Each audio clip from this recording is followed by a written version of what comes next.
Manurung kita mau membahas ini secara general gitu ya, supaya kita orang tua juga lebih hati-hati, lebih waspada gitu. Kita mengambil kasusnya dari yang kemarin pemboman gitu ya, yang diduga pelakunya tuh masih remaja dari kelas 12, jadi sekitar usia 16-17 tahun. Ini ada apa namanya, keterangan dari siswa teman-temannya gitu tentang seperti apa sih keseharian terduga pelaku ini. Coba kita lihat dulu cuplikannya berikut ini. Dan memang kalau digeledah di tempat tinggalnya memang ditemukan beberapa barang bukti gitu dengan ada tulisan-tulisan gitu ya. Tulisan-tulisannya kita ada infografis yang artinya kurang lebih gitu ya.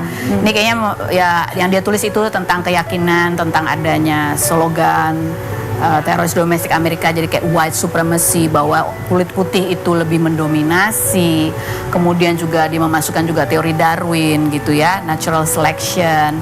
Kemudian juga dia menyebutkan nama-nama gitu pelaku-pelaku kejahatan teroris ya di beberapa negara, dan ada juga yang pelaku teroris itu yang berusia di bawah umur gitu. Ini berarti kan dia mendapatkan pengetahuan kayak gini nih Mbak Jos. Jadi kalau Mbak Jos sendiri menyoroti ini, apa yang perlu jadi? Ini situasi yang sangat kompleks ya. Jadi kalau dalam konteks seperti ini ada satu istilah dehumanisasi istilahnya.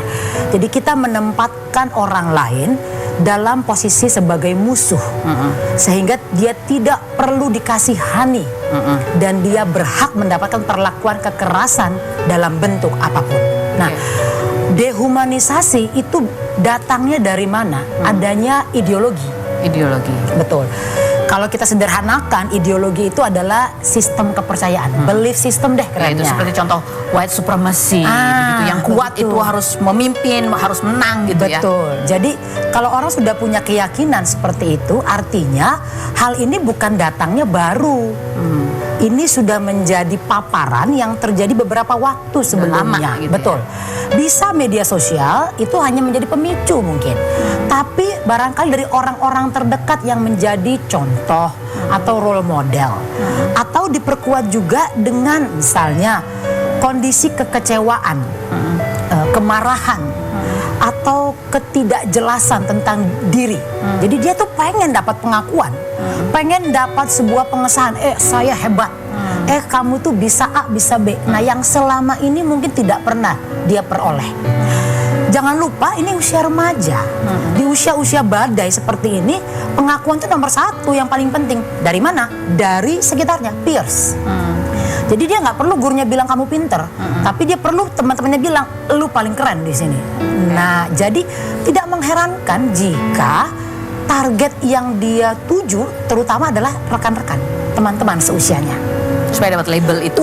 Untuk mendapatkan pengakuan. Barangkali ya, kita belum tahu. Memang hal-hal seperti ini perlu mendapatkan assessment utuh. Baik psikis, perilaku maupun keluarga, untuk bisa mendapatkan gambaran. Sebenarnya dari mana link-link ini bisa dia peroleh. Nah, ini kan menjadi pertanyaan. Memang di usia remaja, memang yaitu menjadi usia rentan karena kita sedang mencari identitas. Ada paparanan itu semua orang kayaknya terpapar itu. Tapi dari paparan, belief, kemudian mendorong ke perilaku, itu kan ada satu tahapan lagi gitu. Yes. Orang kalau mendapatkan sebuah informasi itu kan diolah. Nah, proses mengolahnya itu berbasis pengalaman yang sudah pernah didapat. Contoh, kata ibu saya harusnya begini, itu pengalaman. Guru saya ngajarin, atau tadi teori-teori dan sebagainya. Namun bagaimana seseorang mengolah itu juga berhubungan dengan kapasitasnya, kematangan berpikirnya. Usia ini belum matang. Jadi kalau dikasih tahu A, menurut dia itu benar begitu. Nggak perlu dianalisis lebih jauh. Terus dampaknya apa, kalkulasi apa, nggak, dia sampai di situ. Sehingga yang menurut dia, yang dia lihat A, ini yang benar, ya itu yang dilakukan. Artinya mentah-mentahan aja. Karena ketidakmatangan dalam proses berpikir. Lalu yang kedua, tidak ada fungsi kontrol. Kontrol dari mana? Orang tua pastinya. Kita perlu cek apakah di rumah ini ada orang tua yang utuh.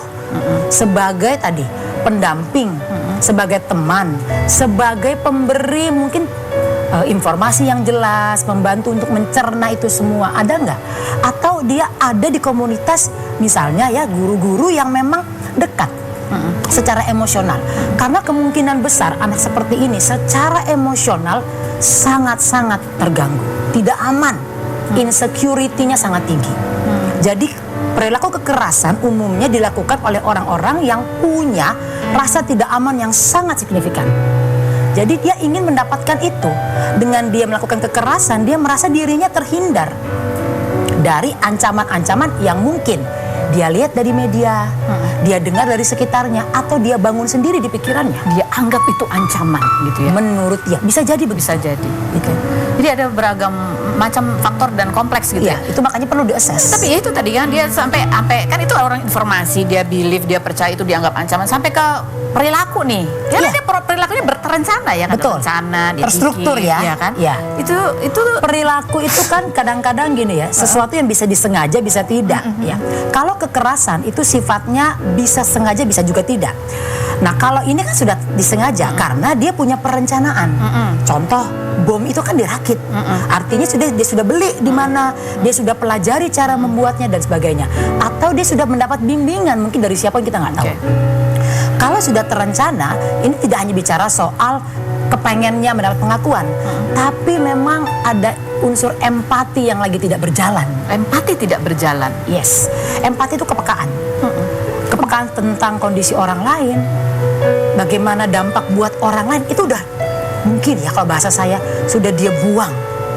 Karena tadi dehumanisasi, menganggap itu musuh. Layak. Orang bisa kehilangan empatinya tuh banyak faktor. Banyak faktor. Keluarga juga. Karena empati itu adalah proses belajar, bukan ujuk-ujuk ada. Oh. Jadi dari kecil diajarin nggak itu? Bagaimana mencintai makhluk hidup, paling sederhana.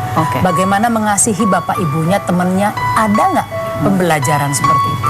Nah, berikut kita akan tanya ya, bagaimana cara kita di keluarga, lingkungan terdekat gitu, ataupun guru-guru bisa melihat mungkin orang-orang di sekitar kita yang perlu mendapatkan apa istilahnya bantuan, masukan, pendapat, pendampingan gitu ya, supaya hal ini tidak terjadi. Karena kalau ini prosesnya panjang, berarti kan ada tanda-tanda sebetulnya yang terlihat gitu, yang perlu diwaspadai. Selain berikut ini jangan kemana-mana, tetap di Rumpi Musik.